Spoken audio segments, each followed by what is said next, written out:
Graça e paz, irmãos. Amém. Graças a Deus por mais um culto. Hoje também culto de Santa Ceia. Louvado seja Deus pelas suas misericórdias para conosco. Abra sua Bíblia no livro de Efésios, capítulo 6. Quero lembrar. Quero lembrar os amados irmãos algumas coisas que ouvimos há 8 dias atrás em Efésios capítulo 6, onde eu disse aos irmãos que eu ia tratar do assunto a mais terrível batalha mundial, né? E tratamos de 2 pontos e ficou hoje da gente concluir esse assunto.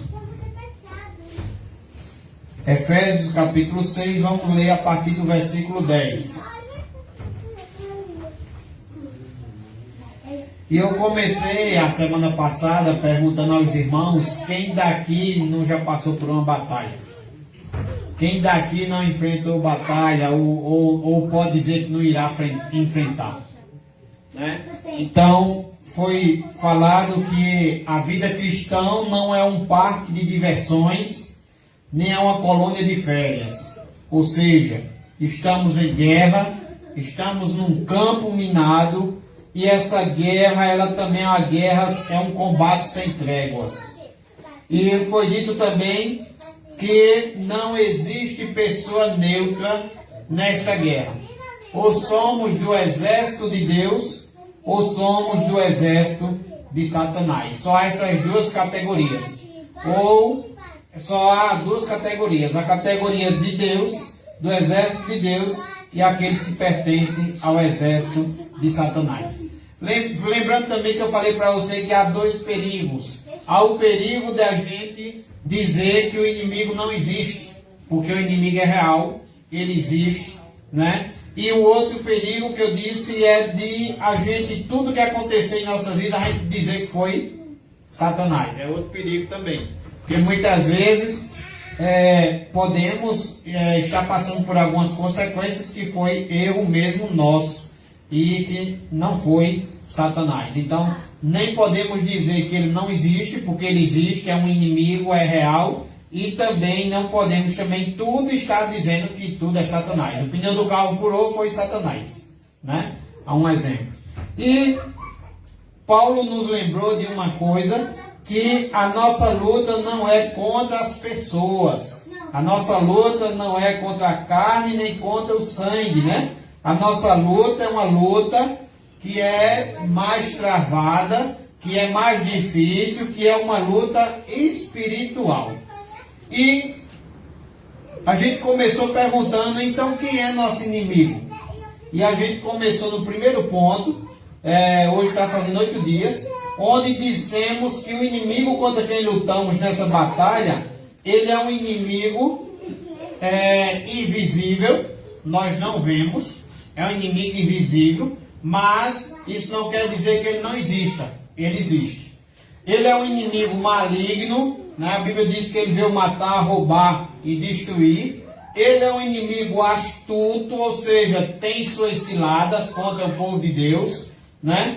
E ele também, ele se disfarça, ele se transfigura até como um anjo de luz, né? Ele também é um inimigo persistente, ele não está brincando de ser o diabo, ele é um inimigo persistente, né? Ele não fica lutando e de vez em quando guarda suas armas, de vez em quando para de lutar, ele é persistente, certo? Ele é um inimigo numeroso, porque ele tem seu exército, ele tem, né, os seus secretários, os príncipes, a potestade, né, seu poderio, tá certo? Esse exército é numeroso. E ele também é um inimigo oportunista porque ele procura as brechas e quando ele encontra a oportunidade, ele faz aquilo para qual ele veio matar, roubar e destruir.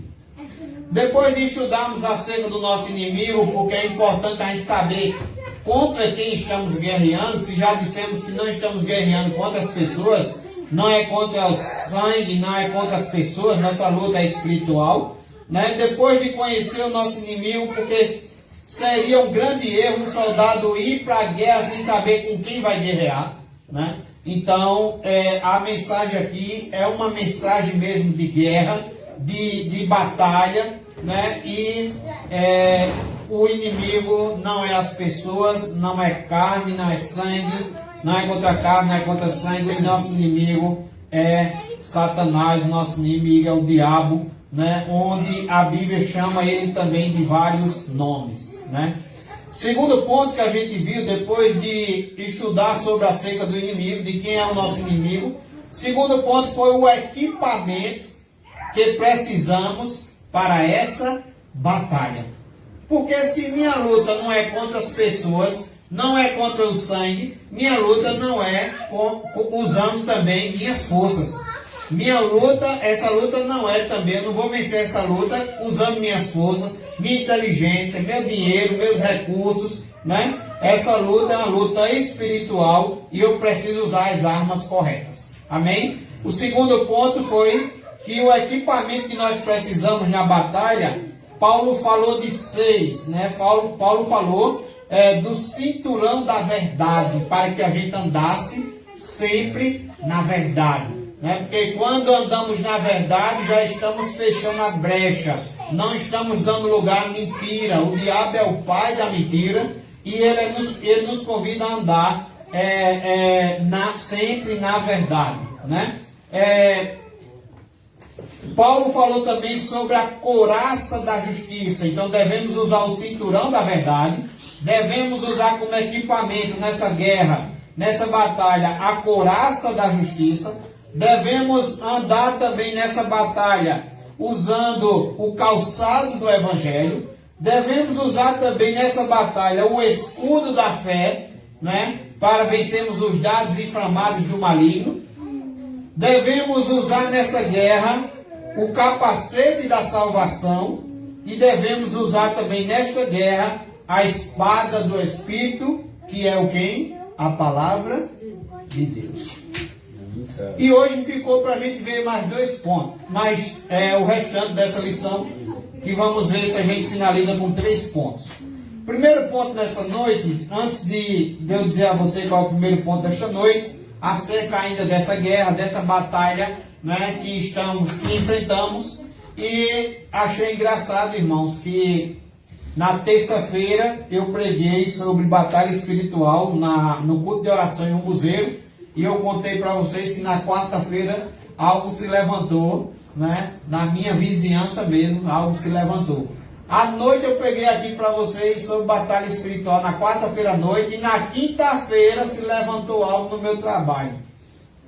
Na quinta-feira mesmo, uma pessoa também me procurou que estava falando também sobre guerra. Estamos em guerra. Na sexta-feira eu dei um pulinho em Natuba. Minha tia sentou para conversar comigo e minha tia vem falar também sobre guerra, e é uma guerra espiritual. Então estamos vivendo uma guerra, irmãos, e não podemos, como cristãos, esmorecer, né, fechar os olhos, deixar de sermos vigilantes, saber contra quem estamos lutando, para a gente não sofrer, para a gente não estar perdendo nosso tempo lutando contra as coisas erradas, as pessoas erradas.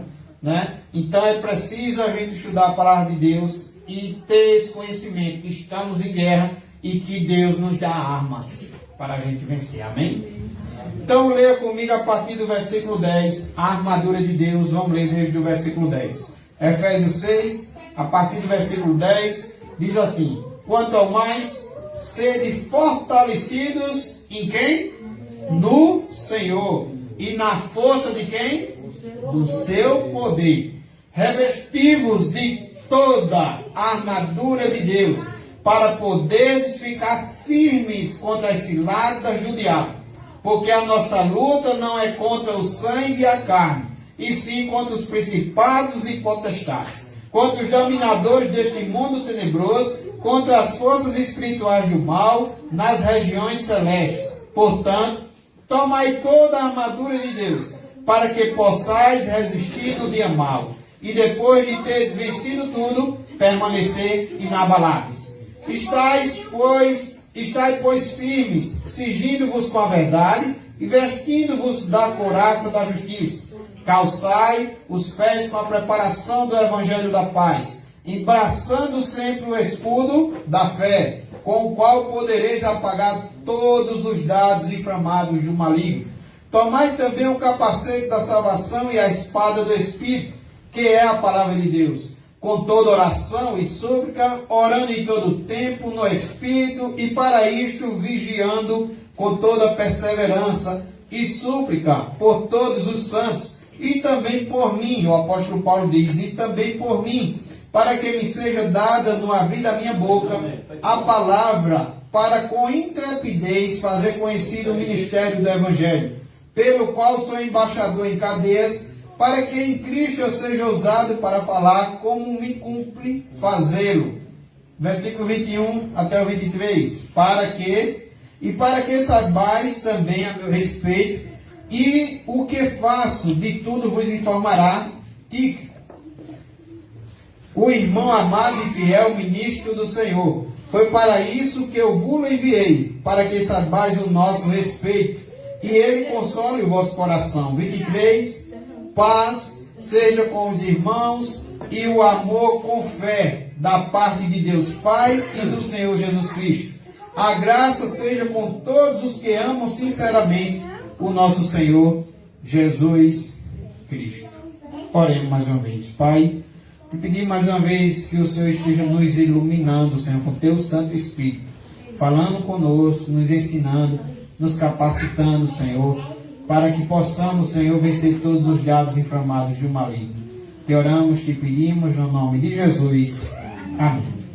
Então hoje, meus irmãos, depois de falar para você quem é nosso inimigo, depois de falar para você qual é o equipamento que nós devemos usar nessa guerra, eu quero dizer a você, em primeiro lugar, nesta noite, que o poder para vencer essa guerra, poderíamos pensar qual é o poder para vencer essa terrível batalha, que é uma batalha mundial. Não é uma batalha só minha, não é uma batalha só sua, não é uma batalha só aqui no Agunda, é uma batalha mundial, né? E qual é o poder? Qual é o poder para vencer essa terrível batalha mundial? Então, aquilo que eu já disse a vocês é que essa guerra, ela é espiritual e ela de fato existe, né? E o fato, como eu já disse nessa noite, do nosso inimigo ser invisível, não quer dizer que ele não seja real. E ele existe. E para enfrentá-lo e vencê-lo, não podemos usar nossas armas, como eu já disse nessa noite.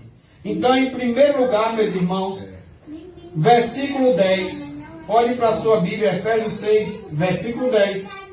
Ele diz assim o texto: quanto ao mais, sede fortalecidos em quem? No Senhor e na força do seu poder. Vamos ler junto? Quanto ao mais, sede fortalecidos no Senhor e na força do seu poder.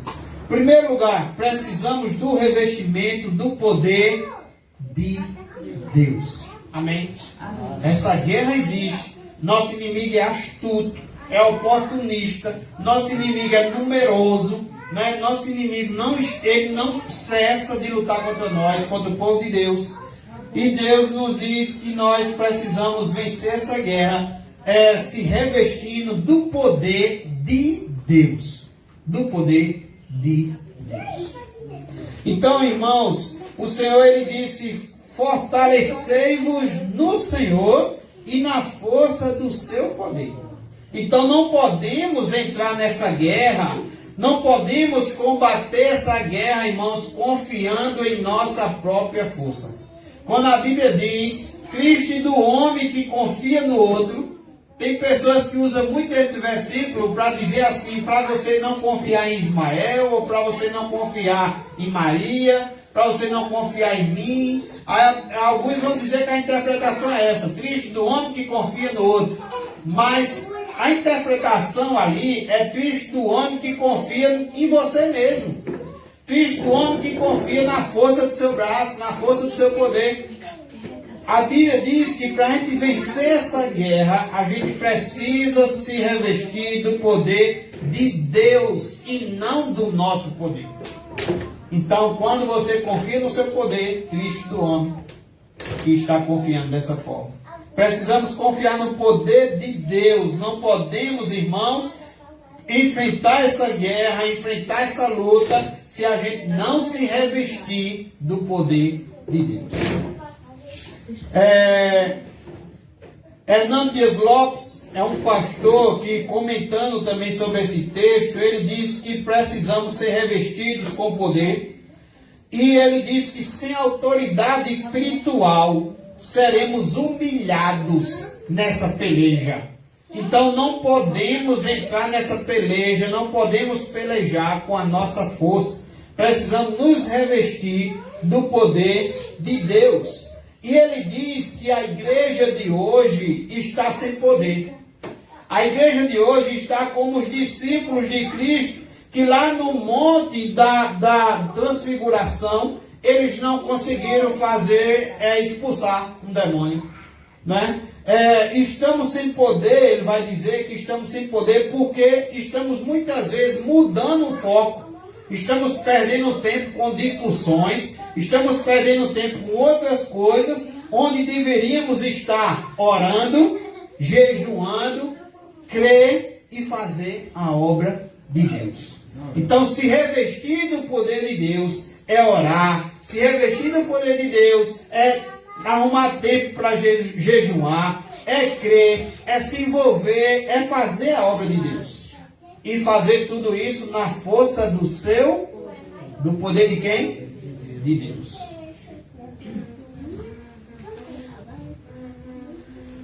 Hernando Dias Lopes, ele diz algo bem interessante. Ele diz que a igreja hoje, ela tem extensão, mas não tem profundidade. A igreja hoje, às vezes, tem até influência política, mas não tem autoridade moral. Tem poder econômico, mas está vazia de poder espiritual. Então, estamos precisando de poder. Estamos precisando de uma capacitação especial do Espírito de Deus. E aqui estamos precisando, não estamos dizendo que estamos precisando de fogo estranho, mas estamos precisando do fogo de Deus. Estamos precisando de uma obra do céu e não dos embustes da terra. Então, meus irmãos, o primeiro ponto que eu queria dizer a vocês, acerca de qual é o poder que precisamos usar nessa guerra, é que precisamos nos revestir do poder de Deus. Se revestir do poder de Deus, outra hora falando na igreja em um museu, é como uma criança, ela está preocupada porque o pai pede para ela segurar algo, né? E ela não consegue, ela insiste e não consegue segurar e diz que não está conseguindo. E o pai está dizendo, use a mão, e o pai está com a mão estendida. O pai está querendo dizer ao filho que é para o filho usar a mão dele e não a mão do filho, é para usar a mão do pai. Então, se revestir com o poder de Deus não é usar a nossa força, é usar a força de Deus. Vocês não estão entendendo? É usar a força de Deus. Temos um inimigo, estamos em guerra, estamos num campo minado, e para vencer essa batalha, precisamos nos revestir do poder de Deus. Segunda coisa para vencer essa batalha está no versículo 11 ao 13. Efésios 6, do 11 ao 13. O texto diz, revestivos de toda a armadura de Deus, para poder ficar firmes contra as ciladas do diabo. Porque a nossa luta não é contra o sangue e a carne, e sim contra os principados e potestades, contra os dominadores deste mundo tenebroso, contra as forças espirituais do mal nas regiões celestes. Portanto, tomai toda a armadura de Deus, para que possais resistir no dia mau, e depois de teres vencido tudo, permanecer inabaláveis. Né? Vimos domingo passado que o apóstolo Paulo falava sobre o equipamento. Então precisamos do revestimento de toda a armadura de Deus. E qual é a armadura de Deus? Além da força do seu poder, é o cinturão da verdade, a couraça da justiça, o calçado do evangelho, o escudo da fé, o capacete da salvação e a espada do Espírito, da qual já falamos quarta-feira passada. Então precisamos nos revestir de toda a armadura de Deus. E veja, irmãos, ele diz toda. Ele não fala parte dessa armadura. Precisamos nos revestir de toda a armadura de Deus. E ele diz que é dessa forma que vamos ficar firmes contra as ciladas do diabo. Ele diz também no versículo 13 que depois que é dessa forma também para a gente resistir o dia mau, né? E depois de ter vencido ainda permanecer inabaláveis, porque estamos revestidos na força do poder de Deus e na armadura de Deus. Terceiro lugar, para vencermos essa guerra precisamos de vigilância constante. Versículo 11, ele diz: revestivos de toda a armadura de Deus, para poder ficar o quê? Firmes contra as ciladas do diabo. Precisamos de vigilância constante. Ficar firme contra as ciladas do diabo, meus irmãos, é ficar atento. É ficar de olhos abertos, vigiando, irmãos, a todo instante. Então o crente, ele não pode vigiar só hoje, ele tem que vigiar hoje, tem que vigiar amanhã, ele tem que viver também uma vida vigilante. É ficar de prontidão contra as ciladas do diabo, contra o combate que pode vir a qualquer hora. Ficar vigilante é não dormir em meio à luta, como os discípulos de Jesus dormiram no Getsemane. Então vigiar, meus irmãos, é não brincar com o pecado, é fugir da tentação. Então muitas pessoas ficam brincando com o pecado. Já vi irmãos que eu aconselhei: irmãos, isso não dá certo. Não, pastor, mas isso não é pecado. E daqui a pouco isso termina em quê? Em pecado. Porque ficaram namorando com o pecado. E é como namora, depois noiva, depois se casa com o pecado e depois para sair está difícil. Hernandes Lopes, ele vai dizer que o pecado começa como uma linha bem fininha, que você pega essa linha e parte essa linha. Mas daqui a pouco essa linha vira uma corda, daqui a pouco essa corda vira um cabo de aço e você já está dominado por essa linha que vira um cabo de aço. Assim é o pecado. A gente começa muitas vezes por algo que achamos que não é nada demais. E ficamos brincando. Não, é só uma brincadeira ou é só um divertimento. E a gente vai brincando e daqui a pouco estamos afundados no pecado. Então não podemos ficar brincando com o pecado. Satanás, meus irmãos, ele não está brincando de lutar contra os crentes. Satanás está com todas as suas, com todo o seu exército, né? E fazendo de tudo para atacar os filhos de Deus. Então, vigiar é não brincar com o pecado. Precisamos de vigilância e vigilância constante. Em quarto lugar, para vencermos essa guerra, precisamos estar firmes e não ceder às pressões. Veja o versículo 13. Versículo 13, ele diz: portanto, tomai toda a armadura de Deus, para que possais resistir no dia mau. Então, meus irmãos, o dia mau ele chega, as lutas chegam, as angústias chegam, o medo chega, o sofrimento chega, e precisamos estar firmes para que a gente não venha ceder a essas pressões, né? Hernandes Lopes, ele diz que às vezes, por falta de discernimento espiritual, muitos cristãos estão zangados com as pessoas, estão desanimados espiritualmente e até mesmo estão decepcionados com Deus. Mas por que estão decepcionados com Deus? Por falta de discernimento, né? Então, precisamos, irmãos, estar firmes para que quando chegar essas pressões, a gente saber que elas existem, mas que nós estamos firmes, né? Assim como aquele homem prudente que estava construindo sua casa sobre a rocha. Ele ouvia a palavra de Deus e ele colocava em prática. Quando veio a tempestade sobre sua casa, quando veio o vento que bateu com ímpeto contra aquela casa, a Bíblia diz que aquela casa não caiu porque ela estava firme aonde? Na rocha. Em quinto lugar, como ainda vencer essa guerra? Precisamos continuar atentos, mesmo depois de uma vitória consagradora. No versículo 13, se você ler o finalzinho, diz que depois de teres vencido tudo, permanecer inabaláveis. Veja, irmãos, nossa vigilância é tão constante, o nosso revestir de Deus, revestir do poder de Deus, da armadura de Deus, deve ser tão constante. Hernando Dias Lopes, ele até disse que se você se revestiu hoje, para amanhã já não serve mais, amanhã você tem que se revestir de novo. É como se fosse um carro, você abasteceu hoje, mas combustível não serve para amanhã não, serviu para hoje. Amanhã você precisa se encher de novo.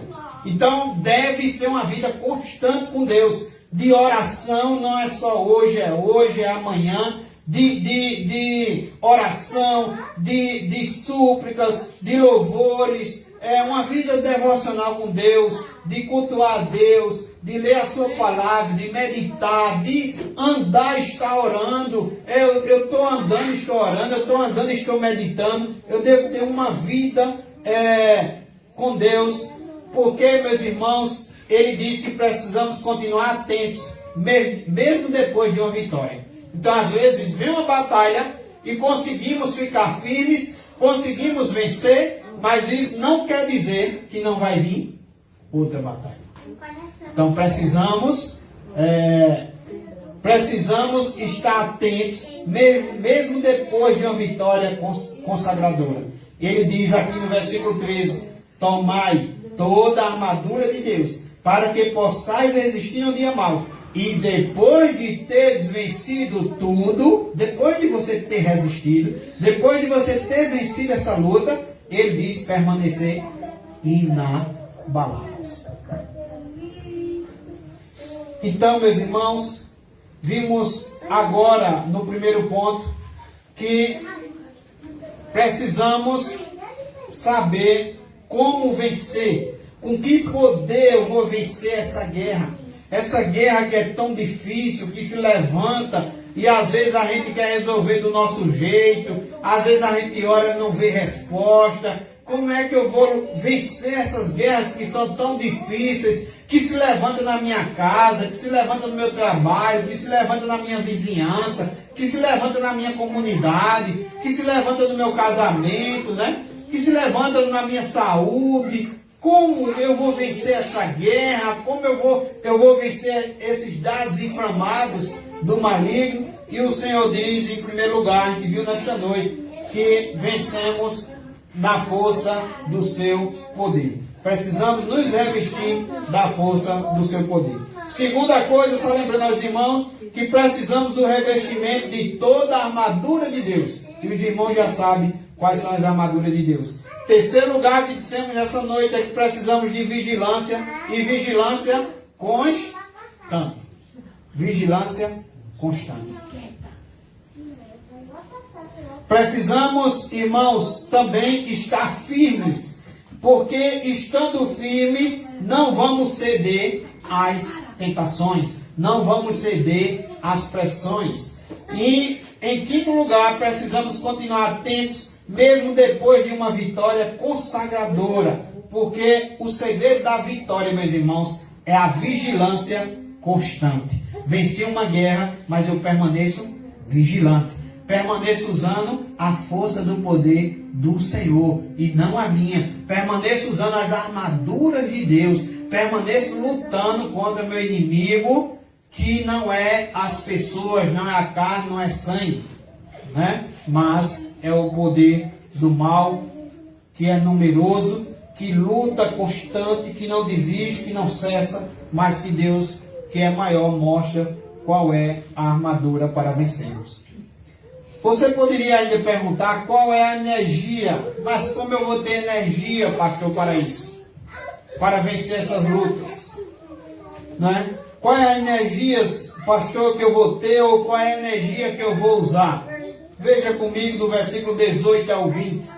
Efésios capítulo 6, versículo 18 ao 20. Diz assim: com toda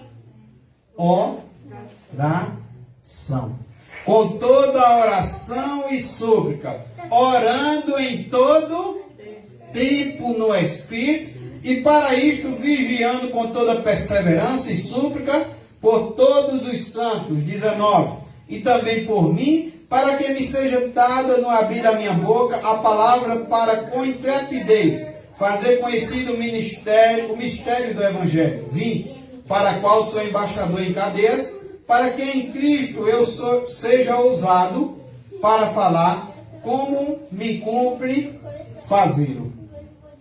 Então, meus irmãos, qual é a energia? E ficou claro que, em primeiro lugar, meus irmãos, observamos aqui que a energia é a oração. É com a oração que vencemos, né?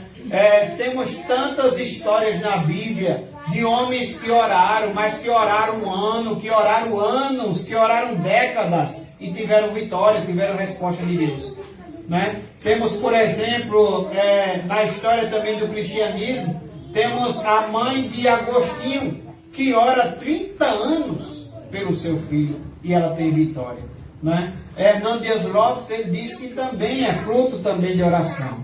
Então, meus irmãos, a oração é a energia que capacita o soldado crente a usar a armadura e a empunhar a espada do Espírito. Então não podemos lutar nessa guerra com nossas próprias forças, com nosso próprio poder. Moisés, por exemplo, orou e Josué brandiu a espada contra Amaleque. Então, oração e ação devem caminhar juntas. E a oração, meus irmãos, é o poder para a vitória. Eu sempre digo aos irmãos, né, eu estava contando aos irmãos esses dias, que às vezes parece que estamos dizendo que somos crentes, estamos andando com o Senhor, mas parece que a gente tem problema com oração. Não somos homens de oração, não somos mulheres de oração, ou às vezes a gente nem acredita nas nossas orações. A gente está passando por uma luta e eu encontro logo um irmão dizendo que parece que Deus não está me ouvindo, pastor. Ou pastor, eu estou orando tanto, é porque queremos muitas vezes a resposta no nosso tempo. Às vezes até oramos e já nos levantamos procurando a resposta. Somos assim, né? E às vezes oramos duvidando, que a Bíblia diz que temos que orar sem duvidar. E às vezes oramos pedindo também, como a Bíblia diz que não recebemos, porque estamos pedindo também de forma errada. Temos que orar segundo a vontade de Deus. Então é preciso também conhecer a vontade de Deus, que é revelada nas Escrituras, para que a gente possa orar também segundo a vontade de Deus. E eu falando aos irmãos em Umbuzeiro, tem uma história que foi verdade, que um certo país aí, né, tinha um bar vizinho a uma igreja. E esse bar, de repente, veio uma grande tempestade naquele lugar e derrubou o bar.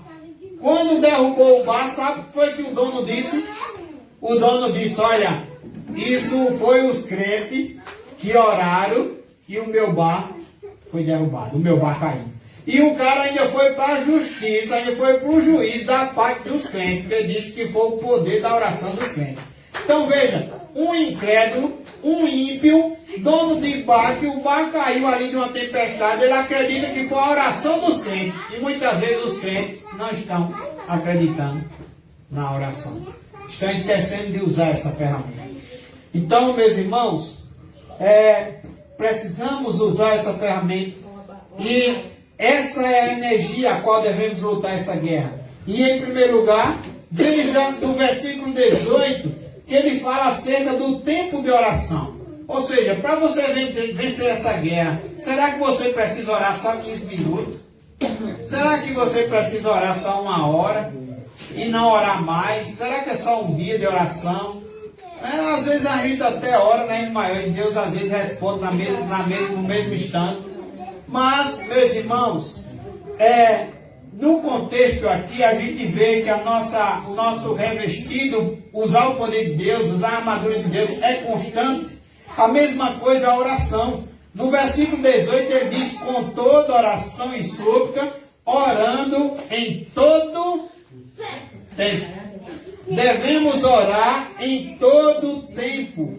Isso quer dizer que devemos estar em constante comunhão com Deus. Devemos estar em constante comunhão com Deus. Né? Hernandes Lopes disse uma coisa bem interessante em relação a isso. Ele disse que é errado, e às vezes a gente vê as pessoas dizendo, ele disse que é errado a gente dizer, a gente vai começar uma oração e dizer, Senhor, vimos agora a tua presença. Porque o crente jamais tem licença para sair da presença de Deus. Então, você não está na presença de Deus apenas quando você vai orar. Você deve estar na presença de Deus em todo tempo. Então, em todo tempo, você também pode estar orando. Vou viajar, vou daqui para um museu de Toyota, por que eu não posso orar? Estou lavando meus pratinhos em casa, por que eu não posso orar? Vou botar comer para os bichos ali, feita a irmã Zefinha, vou olhar o roçado, por que eu não posso orar? Porque eu não posso chegar no roçado e ter um momento de oração. Então, devo orar em todo tempo. O crente deve orar sempre, porque ele está sempre exposto ao ataque do inimigo. Então, devemos orar sem cessar, devemos orar em todo tempo. Ore deitado, ore sentado, ore viajando, ore trabalhando, esteja sempre em oração. Segundo lugar, qual deve ser a natureza da oração? Será que eu devo orar a Deus só para pedir, irmãos? Você, quando vai orar, você só ora pedindo? Às vezes a gente só quer fazer isso, né? A gente dobra o joelho e já diz, Senhor, me socorre. A gente dobra o joelho e já diz, Senhor, me ajuda. Ou então a gente dobra o joelho e já diz, Senhor, eu quero isso e quero aquilo. Mas ele nos ensina aqui, no versículo 18, ele diz, com toda oração e súplica. Com toda oração e súplica. Ele fala de oração, ele fala de súplica. Isso significa que nossas orações devem ter súplica. Nossas orações devem ter intercessão. Você deve apresentar também os irmãos. Você deve apresentar também a igreja. Você deve apresentar também o seu pastor, o seu presbítero, seu diácono, a liderança da sua igreja. Você deve apresentar também seu vizinho, seu pai, sua mãe, seus filhos. Então deve ter também intercessão. E não esquecer que deve ter também ação de graças. Ou seja, deve ter também gratidão. Agradecer a Deus. Não só pedir, mas agradecer a Deus. Pelo que Deus tem feito por nós. E não esquecer, meus irmãos, se a gente for olhar para Neemias, eu estou pregando em Neemias em um museu, e Neemias, quando ele chega diante do Senhor, na presença do Senhor em oração, Neemias ele diz assim, ó, ah, Senhor, Deus dos céus, Deus grande e temível, né? Neemias, ele entra na presença do Senhor, através da oração, ele olha para o Senhor, ele eleva sua voz, seu coração, sua mente ao Senhor, reconhecendo em primeiro lugar quem Deus é. Ele diz, ah, Senhor, já começa chamando ele de Senhor. E ainda diz, Deus dos céus. E ele diz, Deus grande e temível. Ele começa adorando. Lembra da oração do Pai Nosso? Jesus nos ensinou que quando a gente fosse orar, a oração do Pai Nosso é um modelo. Como é que começa a oração do Pai Nosso? Começa chamando ele de quê? Pai. Pai Nosso. Que está onde? Que está nos céus. Santificado seja o teu nome. Veja que a oração, irmãos, deve não apenas ter pedidos, mas também ter agradecimento e ter ação de graças e ter adoração na oração. né? Começando, Senhor Deus grande e temível, Pai nosso que estás no céu, santificado seja o teu nome. Isso não quer dizer que a gente não vai apresentar nossas necessidades. Isso não quer dizer que a gente não vai apresentar as pessoas. Isso não quer dizer que a gente não vai conversar com Deus. Mas a gente não pode se aproximar sem se deleitar do Senhor, né? Sem reconhecer quem Ele é. Lembra do louvor que diz: devemos adorar a Deus pelo que Ele é. E não, Hernando Dias Lopes diz que o Deus das bênçãos é melhor do que as suas bênçãos. Então é melhor Ele do que as bênçãos. Em terceiro lugar, qual é a esfera da oração? Versículo 18 diz: com toda oração e súplica, orando em todo o tempo. E a esfera da oração, ele diz que essa oração tem que ser no Espírito. Essa oração deve ser no Espírito. Então, meus irmãos, isso quer dizer que essa oração precisa ser motivada e assistida pelo Espírito, né? Romanos capítulo 8, 26 e 27 vai dizer que o Espírito assiste-nos em nossa fraqueza, porque não sabemos orar como convém. Então, meus irmãos, o Espírito é como fogo que faz o incenso da oração subir como aroma suave diante de Deus. Então devemos orar no Espírito, porque é possível também alguém orar de modo ferventemente na carne. E precisamos orar no Espírito, né? Eu dizia essa semana em um buzeiro que a oração sem arrependimento, sem confissão de pecado, ela não tem efeito. Então a oração deve vir também acompanhada de confissão de pecado, de arrependimento, e deve ser crendo em Jesus Cristo, na comunhão do Deus Pai, Deus Filho, Deus Espírito Santo, para que isso possa ser realmente no Espírito. Em quarto lugar, veja que ele fala sobre a vigilância da oração no versículo 18. Ainda no 18 ele diz: com toda a oração e súplica, orando em todo o tempo no Espírito, e para isto o quê? Vigiando. A vigilância da oração. Devemos orar de olhos abertos. Isso significa que devemos orar e vigiar, irmãos.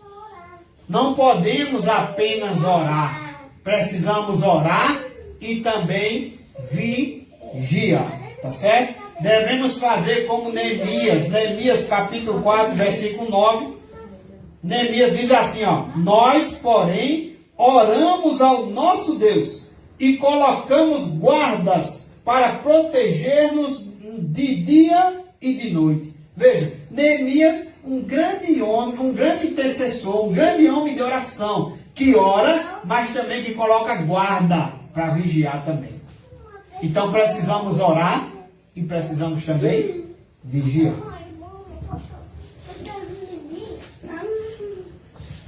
Orar e vigiar é o segredo da vitória sobre o mundo.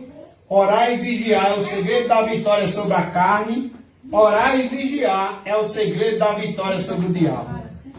Em quinto lugar, veja a perseverança da oração. Versículo 18. Ele ainda diz: vigiando com toda perseverança. Então, meus irmãos, se olharmos a igreja primitiva lá em Atos, a gente vai ver que a igreja primitiva ela orou com perseverança. Ela perseverava na doutrina dos apóstolos, ela perseverava no repartir do pão, e ela perseverava também na oração. Então, meus irmãos, devemos também orar da mesma forma. Devemos também ter perseverança na oração. Em sexto e outro lugar, o alcance da oração. O texto diz em Efésios 6, 18 ao 20. Ele diz, com toda oração e súplica, orando em todo o tempo no Espírito, e para isso vigiando com toda perseverança e súplica por todos os santos. 19. E também por mim, para que ele seja dada no abrir da minha boca a palavra, para com intrepidez fazer conhecido o mistério do Evangelho. 20. Pelo qual sou eu embaixador em cadeias, para que em Cristo eu seja ousado para falar como me cumpre fazê-lo. Qual é o alcance da oração, né? Meus irmãos, devemos estar orando uns pelos outros. Ele diz, Tiago vai dizer isso, e é isso que Efésios também está dizendo. Ele diz, súplica por todos os santos. Todos os santos é quem? Todos os crentes. Súplica por todos os santos, e Paulo diz, e também por mim, para que a palavra me seja dada quando eu abrir a boca, para que possa com ousadia tornar conhecido o mistério do Evangelho, pelo qual sou embaixador na prisão, para que nele eu tenha coragem para falar como devo. Então, meus irmãos, somos um exército. Somos um exército, e como um exército precisamos orar uns pelos outros. Precisamos sempre estar orando uns pelos outros. Nenhum soldado que vai a uma guerra, que vai a um combate, ele ora somente por ele. Mas também ele ora também pelos seus companheiros. Eles constituem um exército, e o sucesso de um é o sucesso de todos. A Bíblia diz que nós somos uma família, nós fazemos parte do corpo de Cristo. Então, meus irmãos, se um sofre, todos sofremos. Então devemos estar orando uns pelos outros. Para finalizar, qual é o encorajamento também que Deus nos dá para vencermos essa guerra? Qual é o encorajamento? Em primeiro lugar, eu quero dizer que no versículo 21 e 22, lê aí, diz assim, e para que saibais também a meu respeito, e o que faço, de tudo vos informará. Tíquico, o irmão amado e fiel ministro do Senhor. Foi para isso que eu vos enviei, para que saibais a nosso respeito, e ele console o vosso coração. Aqui a gente observa, meus irmãos, em primeiro lugar, que não estamos sozinhos nessa batalha. Não estamos sozinhos nessa batalha. O texto diz que há ali uma harmonia, ali uma comunhão entre Paulo, Tíquico e a igreja. E isso nos mostra que nós não estamos lutando nessa guerra sozinhos. Glória a Deus por isso. Um buzeiro está orando por Agudo está orando por um buzeiro, nós estamos orando uns pelos outros. E há crentes em todo lugar do mundo que ora pelos santos, que ora por todos os crentes. Então, meus irmãos, esse é um grande encorajamento de saber que nós não estamos sozinhos. Há outros soldados, há outros crentes que estão lutando conosco, e devemos também nos esforçar para encorajar uns aos outros. Glória a Deus, irmãos, porque essa mensagem nos traz encorajamento em dizer que nós não estamos sozinhos. É um grande encorajamento fazer parte da família de Deus. Não existe, meus irmãos, em qualquer passagem do Novo Testamento, sustentação bíblica para a ideia de um crente isolado. Somos um exército, somos membros do mesmo corpo, somos membros. Não sou crente sozinho, somos uma família, estamos guerreando juntos, somos ovelhas do seu pasto. E ovelhas, crentes são ovelhas, e ovelhas precisam estar no meio do rebanho. Cristãos são como soldados, precisam estar juntos e lutar juntos as guerras do Senhor. Então meus irmãos, esse encorajamento. Paulo está aqui mostrando esse encorajamento de que nós não estamos sozinhos e nem devemos ficar sozinhos. Devemos estar sempre unidos, lutando juntos, orando uns pelos outros. E em outro lugar, o segundo encorajamento é que mesmo em guerra, somos o povo mais abençoado do mundo. Mesmo em guerra, mesmo estando em luta, mesmo estando num campo minado, mesmo sendo perseguido, mesmo o diabo lançando seus dardos inflamados, suas setas malignas, somos o povo mais abençoado do mundo. Versículo 23 e 24. Paz seja com os irmãos e amor com fé, da parte de Deus Pai e do Senhor Jesus Cristo. A graça seja com todos os que amam sinceramente a nosso Senhor Jesus Cristo. Paulo, ele fala aqui, ele diz: a paz esteja com os irmãos e também o amor com fé, da parte de Deus Pai e do Senhor Jesus Cristo. A graça esteja com todos os que amam nosso Senhor Jesus Cristo com amor que não se abala. Observe que Paulo usou palavras aqui, concluindo essa carta aqui em Efésios. Ele diz palavras como paz, amor, fé e graça. Paulo, meus irmãos, ele era prisioneiro em Roma, mas mesmo sendo prisioneiro, ele era mais rico do que o imperador. A gente vê uma igreja ali em Apocalipse, uma igreja que é bastada, muito rica. E Jesus chega e diz: olha, tu diz que é rica, mas tu és pobre e nu. Paulo está nos mostrando que nós podemos não ter bênçãos materiais. Nós podemos, quem sabe, não gozar das melhores saúdes. Nós podemos, quem sabe, não ser muitos arrodeados de amigos. Quem sabe podemos ser muitos perseguidos. Quem sabe podemos estar vivendo nesse campo minado e sofrendo muito por isso, pela causa de Cristo. Mas Paulo está querendo dizer que nós estamos no lugar certo. Somos o povo mais abençoado do mundo. Amém. Glória a Deus. Meus irmãos, não importa em que circunstância possamos estar, se estamos em Cristo, se você está em Cristo, somos abençoados. Efésios vai dizer no início da sua carta, somos abençoados com toda sorte de bênçãos espirituais. Às vezes a gente posta lá no grupo, Deus lhe abençoe. Às vezes a gente posta lá no grupo, que Deus continue lhe abençoando, né? E às vezes até o irmão Ismael, de vez em quando ele vai lá e diz: nós já fomos abençoados com toda sorte de bênçãos. É isso que diz a Bíblia, irmãos. Nós já fomos abençoados. Somos o povo mais abençoado do mundo. Então temos um grande encorajamento de saber que meu irmão está orando por mim, de que tem alguém orando por mim, de que tem pessoas orando pelo cinto agudo. Não estamos sozinhos nessa guerra. O próprio Jesus, ele disse que estaria conosco todos os dias.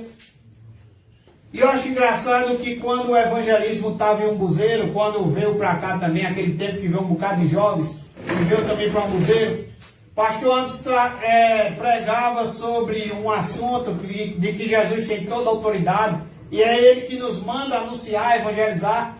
Eu achei engraçado que o pastor Anderson disse: olha, não tenha medo quando você for evangelizar, ainda que você bata numa porta e quando abrir seja o diabo. Porque Jesus é quem tem toda a autoridade e todo o poder. E é Ele que disse que a gente fosse, e Ele disse que ainda estaria conosco, e estaria conosco todos os dias. Então, irmãos, temos encorajamentos necessários para levantarmos nossa cabeça e dizer: estamos em guerra, mas em Cristo somos mais do que vencedores.